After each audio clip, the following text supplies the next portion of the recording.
Welcome back, Maple Leafs fans, to another episode of Game Over. I am your host, Lauren Williamson. On the other side of the screen, we have Fouad Solomon. We are here to celebrate and also mourn what could have been, but the more important thing, the Leafs captain, John Tavares, gets the most poetic ending to the game, forces overtime, getting his 1,000th point, to a rain of both stick taps from the other team and a rain of booze.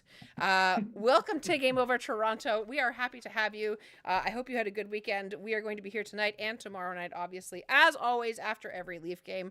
Please, before we get going, make sure you hit the like and subscribe button. It really helps the stream. And please make sure you're active in the chat. We are going to answer all of your questions at the end, at the presser. It can be about hockey. It can be about tonight's game. It can be about if we should fire Keefe, whatever you want to do down in the chat. But Fouad, I mean, our boss and Leafs professor, Yeah. the oracle of the Leafs. It seems like at this point, Steve Dangle predicting accurately over an hour ago that the Leafs were going to tie the game with Tavares getting 1,000 point only to lose in overtime. Is that just the most poetic ending that game could have had? Oh boy. Oh Lauren. Yeah. I think Steve predicted it, but Steve did predict it because he's seen this, he's actually made this point, like when, how Austin Matthews got the 4-goal game. Yeah. And they lost that game in overtime, or how Austin Matthews scored that ridiculous goal in Chicago and did the Hulk Hogan, like, let me hear that, brother. Only for Kaner to end it with him doing the same thing. Oh, and that was fantastic, by the way. But then this happened, one of the best moments of the season, because it was so joyous, because it was like, is it going to happen? Is it going to happen? And then I had a feeling it was going to happen. And then, he taps it in, or he taps it towards Morgan Rielly in the same way he gets all his points, boring and in front of the net. And then you had Mitch Marner pointing at him like, it was you, got it. Yep. And it was jubilant for like 5 minutes.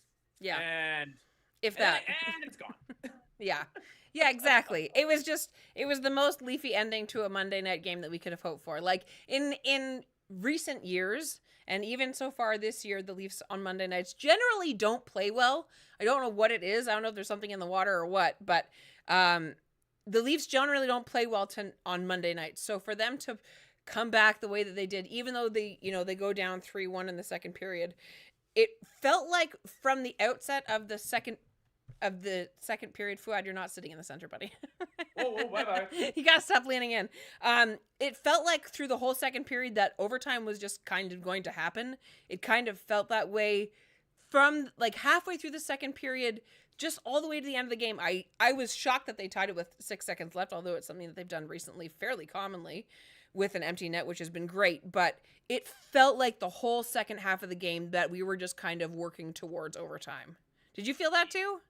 Yeah, I mean, these teams always play tight. Like the Islanders are they just have a brand to them that they're always they grind you out. They forecheck the hell out of you. Yeah. Like they did. Like all their goals were just based on just outworking the Leafs. Yeah. And yeah, it was like, I did feel that, like, I'm like, because it was kind of topsy-turvy. Like the Leafs started out really hot. Like I liked their start. I love the shots. Love the way they played. Austin Matthews gets the goal. He's been buzzing. I love him just shooting everything he sees. And then after that, it just became like so sloppy and just back in the mud. Like they couldn't sustain that great start. And that's kind of what did them in, because, that was the difference. Obviously, they were able to tie the game, but, you weren't able to capitalize on it, Yeah. Yeah, I totally agree. It really felt like there were so many opportunities tonight where the Leafs could have been up 4-2 more than once. Like Austin Matthews hit the post, 3 times tonight? Like, and he's up to like 20 something on the year. But it really felt like the Leafs were just a shot away from, scoring again the whole game. And even though they did manage to, do the full comeback and come all the way back and push to overtime and get the 1 point, even though we would have liked 2 against the Islanders, of course, it really felt like they were just getting outworked a little bit, and they were giving up a little bit too much room. The first like 3 goals that the Islanders scored were basically all within like 4 feet of the same spot on the ice. They were all like between the hash marks, between the face-off dots, a little bit up between the two. The first 3 shots until overtime, when Bo Horvat, of course, gets the 2-on-1 and buries it, which is obviously, don't get me wrong, that's a really nice goal. Yeah. One you hope Samsonov saves, but it's a goal and it counts, and so of course the Leafs unfortunately fall to the New York Islanders. But I totally agree with you. It felt the whole game like they were one shot away, that they just needed to work a little bit harder. The second period specifically, they turned the tide really, like as soon as the first period ended, it really felt like they needed a momentum swing the other way. And even though the Islanders scored again 3-1 a minute and 10 into the second period, it really felt like the Leafs the whole game were just working towards an overtime. To start off, like, let's start off right at the beginning of the game, right? First of all, that might have been the quickest anthems I've ever heard. My goodness. Oh, good job. Did you watch the anthems? They were so fast. Okay, I've seen a lot of bad Canadian anthems. I'm like, at this point, just stop. Just do the American anthem. Just do it. That's what you want to do. Like, the way she was singing the anthem was like she was late for her train. Like, oh, Yes. Canada, for my lady, I know. true love. I totally agree. What is going on over here? I'm like, why are you going so fast? And then I think she messed up like one of the verses, which I mean, it's pretty common at this point. It happens. You can just do the American anthem. It's fine. I won't be offended. Yeah, and of course, Tavares steps on the ice and gets booed. We're going to talk about, obviously, that after the game a little bit. Marner can't bury that 1 goal 60 seconds in. He almost buried that beautiful shot. Yeah. Literally 1 minute into the game, it felt like the Leafs were going to sort of dominate the Islanders like they have in previous games, but the Islanders have obviously turned the page and turned the corner a little bit and are playing better than they have in years past, where the Leafs were just kind of running their show. They definitely put up way more of a fight tonight. So if you are an Islanders fan watching, got to give your team props tonight. They were advantageous. They found a lot of space, and they outworked the Leafs, and they were really able to stop the Leafs cycle game for a lot of the game. They were getting in all of the passing lanes. You could tell that they watched the game tape. It's like some games you can just tell where one team really prepares for how a team plays the cycle game that they play, and the Islanders just do that so well. Yeah, it's definitely a styles clash in that Yes. sense, where like these two teams, it would be like, I would be like, if you had a board of like how many teams I'd be afraid of as a Leafs fan to play in the playoffs, this would be one team, because the Islanders, like, they play such a grinding style, like where they work so hard. Like, you could tell, Yeah. they outwork their opponents, right? Yeah. And That's and Lou it's kinda funny Lamoriello that you hockey, right? Yeah, it's old school. It's like the Panthers. Like, they're kind of like the Spider-Man meme to each other. And I like the way the Leafs played at times, but I found that if you did the preponderance of it, like, it'd be like, I think 65%, I'd say the Islanders were, I don't know the real numbers, I'm just making the numbers up, we're definitely like dominating the game, I would say. Yeah. And even though in the first period, even though the Leafs were definitely getting chances, the Islanders were winning in the score chart, right? They were winning in the score chart. They were winning on the shot clock. And even though the Leafs were getting good opportunities, the Islanders were capitalizing on them more, which is how you win the game. So obviously, I would have really liked to have seen Samsonov save the third goal specifically, and we're going to get there. But Austin Matthews scoring his 19th goal of the season, tying Nikita Kucherov. He had a fantastic game tonight. Obviously, we're going to get some criticisms, of course, as well. But Austin Matthews, my goodness, what a game. Even though it seems like he's still kind of inconsistent a little bit, he's not quite as on brand and as consistent as we would have hoped by now. I don't think he's injured or anything, but he's having kind of like a spotty thing, even though he scored like 2 goals last game, and even tonight he scores.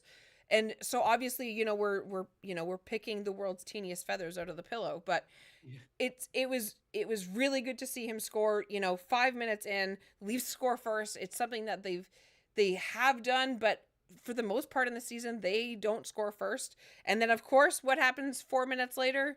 Islanders right away. Right back. Yep. And then a minute within that, the Leafs get a PK, And we do see you in the chat saying trade William Nylander. We need to talk about the Leafs penalty kill. Already trade William Nylander? I guess. Yeah. Like, the Leafs penalty kill in the since November 17th is 96.3%. And William Nylander is on that penalty kill. Don't get me wrong, he certainly has moments where he takes shifts off, and I am a proponent of saying that William Nylander has had a streaky history of not playing as hard and as intensely as maybe all of us Leaf fans would hope he would all the time. He logs off at the wrong time. Yes, his controller 100% just disconnects. 100%. Yes. But part of the penalty kill being so good is because even though he has these shifts where he does take it off, he is one of the best on the Leafs in terms of getting the puck back, in terms of getting in the lane, in terms of stick checking, in terms of stick lifts, in terms of all of those things that you want on a penalty kill in order for the other team to not have possession. He's pretty good at it. So I was just as surprised as anybody when he was put on the PK this year, because I am aware of the fact, and I'm sure you are too, Fouad, about how, yes, it's weird, because especially up until this year, he was not someone that we necessarily thought of as good defensively. And even though he still has moments in games where he, those bad habits come back and he stops playing, can you see the difference on the PK that he makes? I mean, I like that there's more aggression. I mean, these guys, there's more aggressiveness, I guess, in the PK, to where it's like these guys are forwards, are kind of trained. It's in them. It's like innate for a forward to want to jump up and make something happen. So I like that. I think, I mean, it might cost them at times. I think it's going to be, you're going to have a time where it's going to be like, well, what did you just do? Yeah. But and it's happened. Majority of the time. And I like that they're putting, William Nylander on the PK to where it's like, it kind of trains it into him to like play in that tough position, to where it's like, in that high leverage moment if you make the playoffs, it's an if this year. Yeah. Probably, but it's an if. Yep. Like, when you're in that situation, how can you handle it? I kind of like that they're giving him the opportunity to say, hey, you have a reputation. Show us it's wrong. So it's not founded, the reputation. Yeah. Yeah. And that's exactly it. It's keep going to William Nylander and saying, okay, this is your opportunity to sort of somewhat erase this bad reputation that you have of not being good defensively, because he does have these moments where he's able to be more of a 200-foot player and not just an offensive threat, where he is somebody that can be very good defensively and very responsible with the puck. But there are moments where it's like, what are you doing?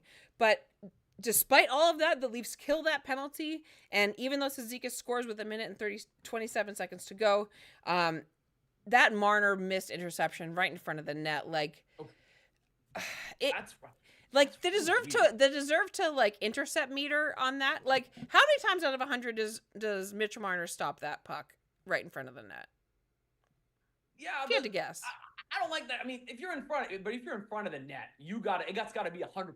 Yes, you know it's 100%. Yes. Like, it was so strange that he was there, and I think all the goals they got outworked. Yes. Around, like, at the back of the net, yep. Where it's like he was in that position. Like, there's a lot of guys out of position on all the goals. Yeah. But that one was weird. I'm like, I don't know, like, what else he could have done there, but, like, when you're in front of the net, if you miss, it's in. Like, there's no fault of Samsonov. I actually thought, I mean, we'll get to that, like you said, but I thought Samsonov was pretty fantastic in this game, because all the goals were on pretty bad, like, brain farts by the team. Like, there was a lot of breakdowns that just led to goals that were pretty hard to stop. Maybe the Brock Nelson goal, he probably could have stopped, but most of them, I'm like, and he made some big saves. Like, it could have been like a 4-2 loss, 5-2 loss, but he made some big saves. But yeah, you gotta keep that puck. You gotta just not fumble the bag in front of the net. Yeah, it's your one job, right? Like, one job. And tonight you see a fantastic goalie in Ilya Sorokin on the Islanders, like runner-up for the Vezina last year, and tonight he showed it, even though there were a couple times where he was beaten, but the post saved his ass. Like, that is a Vezina caliber goaltender. 100%. Basically every game. And so for the Leafs to even score 3 on him, obviously it's not the same as a win, and I wish that we won tonight, but that's not something that usually happens to Ilya Sorokin. So it was good that they were able to get that many shots on, but on the other side of it, I kind of agree. All 3 of the goals scored by the Islanders in regular time were all kind of in the same area, and it was all by people that were kind of left out by themselves with no one there because of defensive collapses, because the defensemen go too far down, that one of them ends up behind the net, the other one ends up also behind the red line trying to support the other defender, and instead you have someone that is, even if it's a fantastic defensive forward like Mitch Marner, it's just not the same as a defenseman. And every time it happened tonight, the Islanders scored, and like, again, credit where credit's due. Like, you give them an opportunity and they're going to seize on it again, like you said, similar to the Panthers. And it was kind of, I can't believe I'm going to say this, but it was kind of nice to not just see the Islanders play just the slog style game that feels like the games that feel like they take 4.5 hours and end up only 2-1. Like, it was a very fast-paced game on both sides of the ice tonight. And even though the Leafs were down 2-1 to end the first period, the shots were 13-8 for the Islanders. It felt like everything was within reach. And then, of course, Kyle Palmieri, Islander left all alone in the zone, is the note that I have 1 minute and 10 seconds into the second period. That was a rough goal. Yeah. And I actually wrote, Leafs keep losing in the corners and Leafs keep losing their covers. They weren't able to stick to their defensemen. It was brutal. Yeah, well, like the structure there, like I had to watch it a couple times. I wanted to see like everything there. Like everything broke down. Like it broke down from the other end of the ice. And then some guy, like they got beat going to their own zone. Like two guys were out of position. What is it a structure thing, or is it just not being, is it just being being outsmarted, being slower than your opponent? What is it there? Like, how much of that do you put on the system there? Like, because we see a lot of these breakdown type goals. I mean, every team probably has them. Mm-hmm. That we're probably hyper focused on the Leafs, but like that kind of thing, I'm like, geez, where in the book did you read that? Where in the playbook was that? Right? Yeah, and I don't know how much of it is just their system breaking down. I think a little bit was, of course, we're now into speculation area. It felt really like the Leafs were a little bit more frantic than they have played in the last few games. They felt a little bit more desperate and kind of just desperate in like frantically desperate for 2/3 of the game, even though they were playing really well. It felt like they were chasing the game kind of the whole time. And it felt like they were a step behind the Islanders. It felt like every time there was a one-on-one or a puck chase between an Islander and a Leaf, it was a lot closer than I would have liked on the Leafs end of it, because the Islanders are very fast, and that's not something that the Leafs have a lot of strength in now, because some of those players have now gone. One of them is now on the Islanders. Our favorite giraffe, Pierre Engvall. How glad were you that he didn't score? Oh, I mean, I thought he was going to get the OT. I thought he was going to get the OT winner for sure. There was no way he wasn't going to get it for sure. That's what I thought. Normally free space. That's a free space on Leafs bingo. But I guess in this one, it got out cursed by the ending, which you'll get to, of course. Yeah.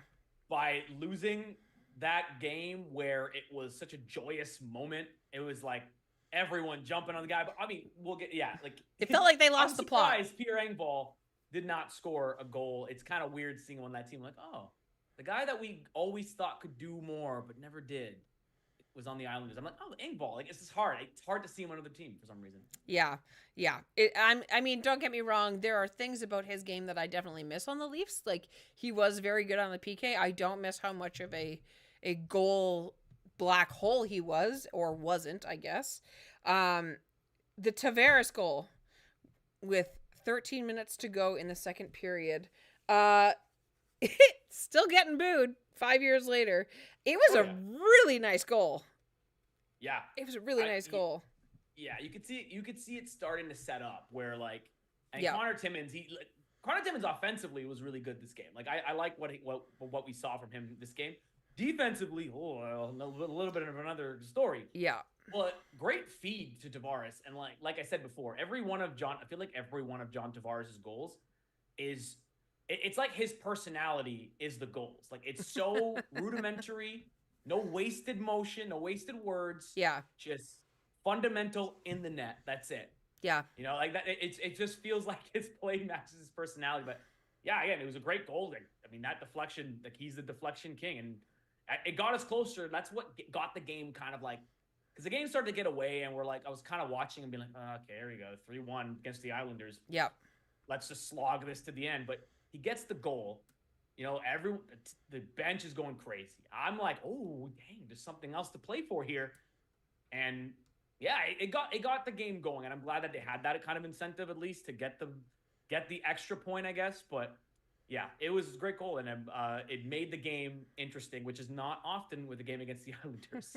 Yeah, honestly, and again, like, I mean, we're sort of chirping the Islanders a little bit, but we're also giving them credit where it's due, and I will. it's definitely like a breath of fresh air seeing them play a different style. I'm glad they're getting kind of away from just playing Metapod style hockey, where their main goal is to just harden it. And even though the end of the second period, the shots were 26-23, it really felt like the Leafs were right on the heels of the Islanders leading into the third period, and Gregor can't bury the goal with 5 minutes in on the third period, alone in front of the net, like forehand, backhand, and just, I mean, a great save, but one that maybe you win the game there, right? If you tie it there, I mean, I'm just getting ahead of myself, but if you tie the game there, like that's a chance that normally Noah Gregor does well on, and he's a fourth liner, like. I want the Leafs to re-sign him now. I think he's been probably one of the best acquisitions of the summer, low key, has been Noah Gregor. But I thought that was going in. I thought it was in. Yeah, I mean, Ilya Sorokin is a absolute wall. Like, he's a fantastic goaltender. So any other goalie probably goes in. I mean, Noah Gregor, like you said, has a great set of hands. Like, he scored the first goal of the season. I mean, he scored a ton of snipes. So I think maybe he thought too much about it and like went forehand, backhand. Like, maybe he should have just a quick instinct boom. Yeah. But in those moments, I mean, the Leafs, like the Islanders had those moments too, where they were right in front of the net. I feel like there was a lot of those, just right in breakdowns, slot shots, and none of them went in. It was kind of a strange one in that sense. Yeah, absolutely. And the Islanders, Rielly, their own version of Rielly was hurt. Luckily, obviously, even though we aren't Islanders fans, we don't want anyone hurt in any hockey game. He actually went to the room and came back and actually did play again in the game, which was good to see. The Clutterbuck shot saved by Samsonov with 6 minutes and 39 seconds to goal. The Scorpion save with his leg up, keeping the Leafs with a fighting chance.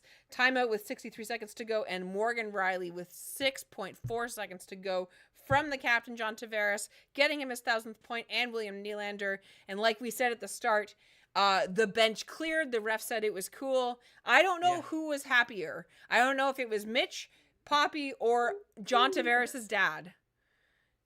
Like, did you see the footage of him cheering in the box? His dad, Oh my gosh. Yeah. His dad is such a stoic guy. Like, I could see where he gets it. Like, he's a serious. I could see it the whole game. He's just sitting there, just like, I've seen this before. Like, that's where he gets.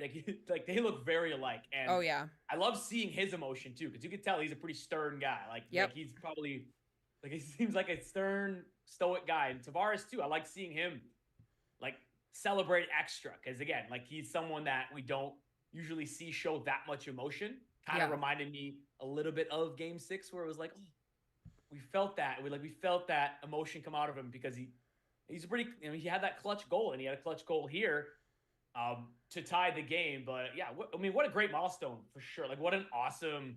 Like, what is it? Like 90-something players ever. 98. He's the 98th player. 98th player. Wow. So not even 100. And how many players have probably played in the NHL? Maybe like 30,000. I just made that up.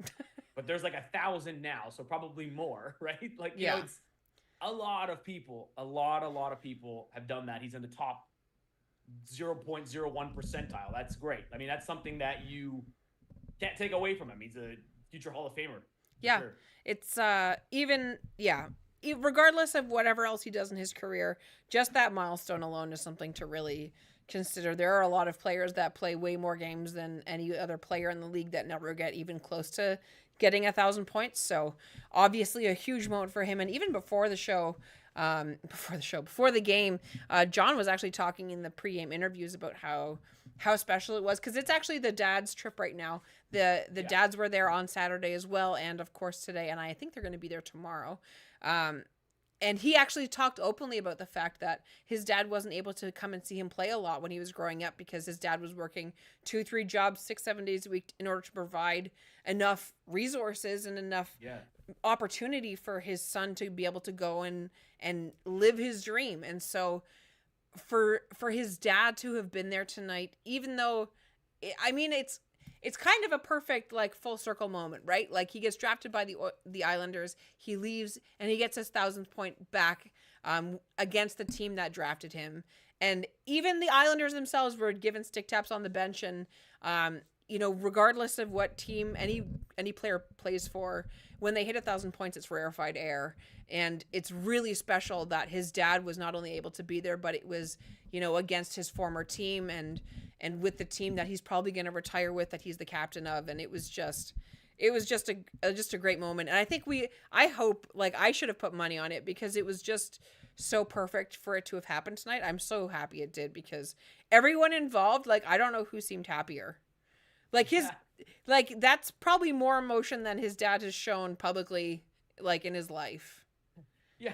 I mean, like, I should have just turned off the game there. I should have just turned it off. Yep. Like, that doesn't would have matter. been perfect. Would have been great. Like you said, obviously a beautiful moment, like, you know, very human moment, which I like to look at in sports. You know, I like to look beyond the sticks and the pucks and the numbers. I like to look at the human side of the game. That's kind of my favorite side, and that was great.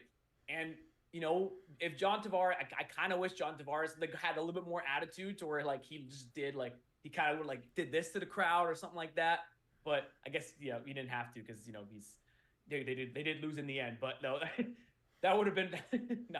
That would have made it worse. That's the opposite of his personality. I was just kind of saying, like, I might have done that, but I'm not John Tavares. I don't play in the NHL. So. Right. Yeah, it was definitely, you know, it was definitely a really good moment, and you can tell that John was just so excited for it to happen. And I think a lot of his family and stuff were there as well. And it's a really special moment. Like you said, you know, professional athletes, no matter how old they are, to some degree, they have kind of like a stunted growth development just because their lives are so different from the time that they're basically teenagers for the most of their adult life, that they don't have the same, like, they don't have the same necessarily, like, the same milestones that a lot of regular people go through, right? They don't have, like, a lot of hockey players didn't graduate high school the normal way. They did, but it was like distance learning. So a lot of them never attended those sorts of things. So, you know, the moments like that parents don't get to have with their kids, there's only so few moments that professional athletes get to have with their children, to have with their parents, pardon me, in order to celebrate those sorts of things. And so for his dad to be present tonight, like, I'm just so sure they would have liked to have gotten the second point. Absolutely. But for him to have gotten a point on the game tying goal in New York is just, maybe we should have turned the game off on it, you know? Yeah, should have done it there. Yeah. Unfortunately, we do have to talk about the fact that even though they do, you know, tie the game with 6.4 seconds to go, and they do end the third period, the shots 35-34, the Leafs, Bo Horvat on a 2-on-1 buries it, and a heck of a goal. Boy, is he a game changer for the Islanders. Yeah, I mean, that was a fantastic trade they made last season. Now, like, that is something like Lou Lamoriello, for his advanced age and his quirks as far as things that he wants people to be clean shaven and the numbers. He's effective. Like, he's made some moves. Like, you're not gonna catch me chirping nothing about the Islanders. They're a great organization. Yeah, I can't. I mean, I can't, because they'll come back at me. I have nothing to say. But yeah, like, going out and getting Bo Horvat and re-signing him to that deal, like, that was a great piece of business because he fits, you know, that team needing scoring. Like, it has a defensive structure and that grinded out mentality, but he's a perfect fit for the New York Islanders for sure. Yeah, he's looked great, and it was the first time that the Leafs have played against the Islanders since they acquired Bo Horvat, and it really seems to have changed enough of the fabric that they needed in order to really try and right the ship a little bit and be a little bit less of a cocoon and more of a, I don't know, a poisonous bug of some sort. I don't know. So Leafs lose in overtime. John Tavares gets his 1,000th point. Now let's get to a tough topic that I'm sure they talked about on last game, and I'm sure will be a topic of conversation until Our boy Joseph Woll comes back. He is confirmed to have had a high ankle sprain. Obviously, that's not great news, but it is significantly better news than I think a lot of us were expecting. Fouad, how were you relieved, or were you more upset by the fact that it's a high ankle sprain? Yeah, high ankle sprain. It sounds better than like sprain always like psychologically sounds better. It's not great though. Like high ankle sprain is especially high ankle sprain. Like it's like a lot longer of an injury. I mean, like seeing him go down. Like I remember I was moving. I didn't see the game, but I saw I just looked at the score and I saw Martin Jones was in net and the game was tied. And I'm like, something's not right here. And then I saw the clips of him getting injured. I'm like, oh, God. I'm like, you got to be kidding me. As soon as Joseph Woll gets momentum as, like, the starter, like this young, brand new starter and he made, like, 3 10-beller saves. Yep. Goes down like that, and it was rough. But I'm glad, obviously, like, it's not going to be season-ending. Yes. And, like, it's not a torn ACL. It's not a broken ankle. Like, it's not surgery. So it's good in my book as far as it's not great, but it's as good as to be expected. Yes, it's 100% the lesser of the evils, right? I actually thought the same thing. I actually thought it was a knee because of the way he skated off and the way he was holding his knee up. I thought for sure he tore an ACL or pulled his groin or some other major spring in his leg. Obviously, high ankle sprains are not a good thing. That's currently what Timothy Liljegren is off with. The identical injury. Obviously, it was sustained a little bit differently. But Timothy Liljegren skated on Saturday. I was actually at morning skate on Saturday, which was pretty cool. And he was skating, and he looked pretty good. Now, obviously, he didn't take part in practice, but he did like the full morning skate. He was pretty competitive.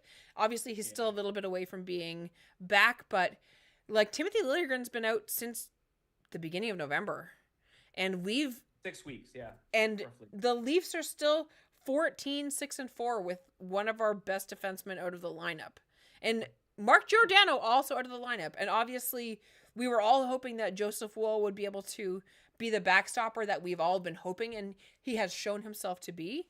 But I think we're all kind of quietly holding our breath, waiting for him to come back. And don't get me wrong, like, we have Martin Jones, and I feel better about that than Michael Hutchinson. But oh boy, we'll get a good opportunity to see Martin Jones in a full regular season game tomorrow against the Rangers. Ilya Samsonov, hey, he played pretty well. You know, like, yeah. The silver lining here, if there is to be a silver lining, and it's not a. If there is to be anything in an injury, you have to find a silver lining. That's it. Like, it's an injury. It happened. You got to move on. But it gives Ilya Samsonov the chance to have the net for a while. It's like he's not looking over his shoulder. Like Martin Jones, yeah, you know, he's going to be solid, we think, to like good enough. Backup, but he's not going to challenge him for the top spot. No. So he gets a chance to regain his confidence that I've seen. And I've seen him in this game. He didn't lose his posts. He wasn't frantic as much. Again, a lot of the goals I found were breakdowns and really hard ones to stop. So the hope is you get Samsonov right. You slowly reintroduce Woll, and all of a sudden, got maybe a 1A, 1B again instead of 1 and 2. Like, I don't know. That's the only way you can. That's the way they're thinking. I'm sure it's not. They can't dwell and say, "Oh no, Joseph Woll, we're screwed. Whatever will we do?" They got to move on, right? That's life. That's sports, right? Yeah, that's definitely one of those there's no point in crying over spilled milk kind of ideas, right? And like you said, we'll get a really good full opportunity to see how Martin Jones plays tomorrow in a full game, which will be very interesting, if nothing else. And, of course, I do think, considering how well Samsonov played the other night, getting the shutout, I was a little bit surprised to see him let in 4 tonight. You know, you would have hoped that one of those would have been called back. I think the second goal was the one where he was screened really badly by Austin Matthews. A lot of those goals he saved, but unfortunately, not enough. So obviously, we want Joseph Woll back as soon as possible and challenging once again for the 1A spot, because just in the short time that we've had him as our starter, he has brought it feels like the Leafs play so calm and so they have so much confidence in their defensive side of it. And it felt like tonight, it felt like they knew they were playing in front of Sammy a little bit. But let's hope that he shakes that one off and the Leafs are able to move on. Obviously, we do get a point. We do force overtime. Would have loved to have gotten the second point, especially on the dad's trip with Tavares, getting the 1,000th point with his dad in the building. But as they say, unfortunately, you can't win them all. Matthew in the chat with a very good point that I think we should talk about. The Islanders are now minus 14 in the third period. The Leafs needed to take more advantage of this. I did not know that. Wow. So thank you, Matthew, for that statistic. 100% the Leafs needed to take better advantage of that. And they had a lot of shots on goal. It felt like they were, like I said, it felt like they were forcing overtime basically the whole third period.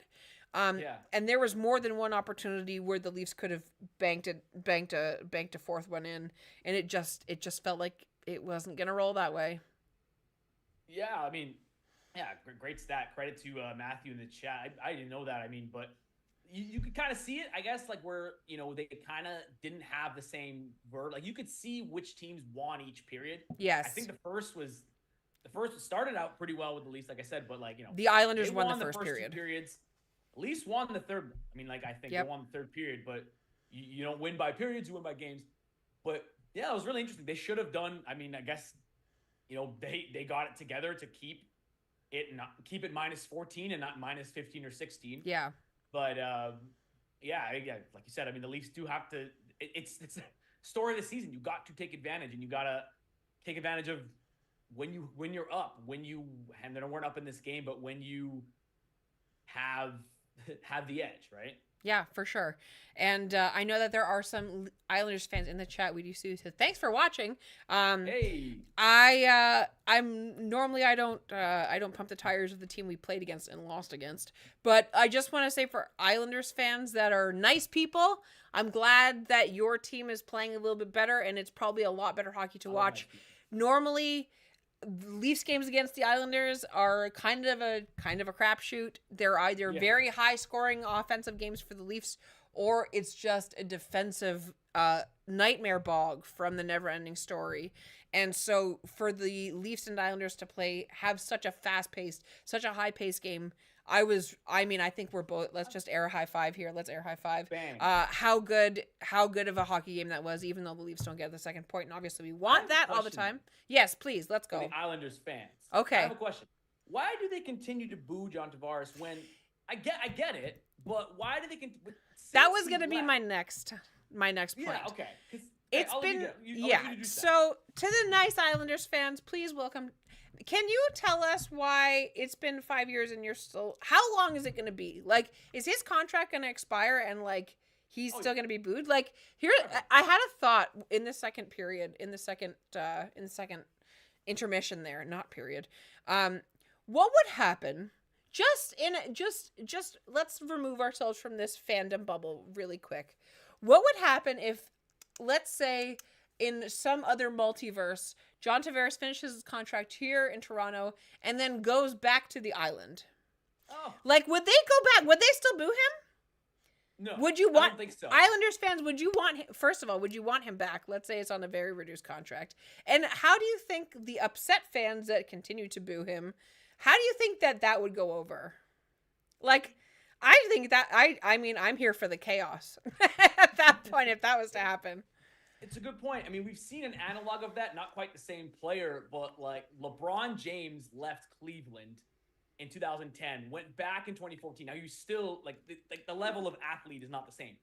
But when he came back, the hatred was over. He was back. He was the favorite son of Ohio again. Right. Now, what I was going to ask is, why did they continue to do? Because since Tavares left, it's not like they've not made the playoffs or been in the dark ages. I get that. Mm-hmm. But since he left, they've been the best. They've played the best Islander hockey in 40 years, 2 conference finals. They have this amazing culture. You'd think they'd kind of let bygones be bygones and be like, hey, good trade-off here. We lost our captain, our star, but we got this new culture and this new team that, is closer to a Stanley Cup than it was. I think it's a good trade-off. Yeah, and from what it looks like in the chat, a lot of the Islanders fans don't really want him back, which fair Wow. enough. If that's how you really feel, then I respect it. And It's interesting. I would imagine that it would be a very weird thing to happen, and I don't think that that's going to happen. I'm just playing No, it's not. chaos Elmo here. No. I do think that obviously he's going to retire as a Leaf, but I do wish that at some point, maybe to some degree, that wound would at least, if not heal, at least like scab over to some degree. Yeah. Like his dad was in the building and he got 1,000 points and like people were still flipping him off. And maybe it's just a New Yorker thing and I'll never understand. Maybe that's what it is. You're walking here. Maybe that's what it is. Maybe that's what it is. And that happened though. I will say though, that happened like again, like another basketball thing, but with the Raptors fans booed Vince Carter forever, for about 6 years. That's true. He left 6 years about that. No, even like 10 years. They moved him for 10 years, now that I think about it. He comes, so it was the 20th anniversary of the Raptors. They put the Videotron on the Jumbotron for the 20th anniversary. They bring him, like he's there, and they honored him for the first time on the screen.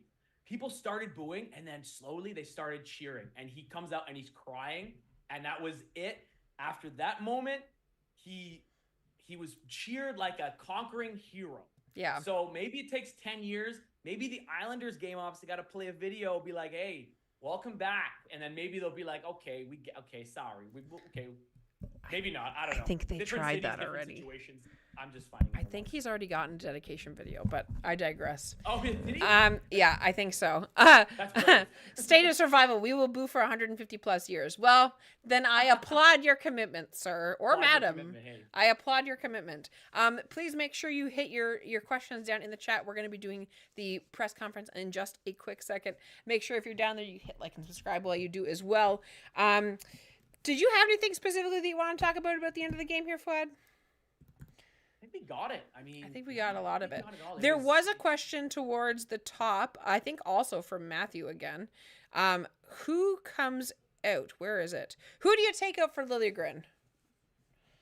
That's a good question. I think you would have to take out...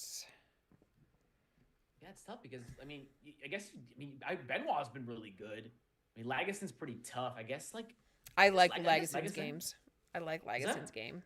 I would rather take out, Simone Benoit, if I'm being totally honest. I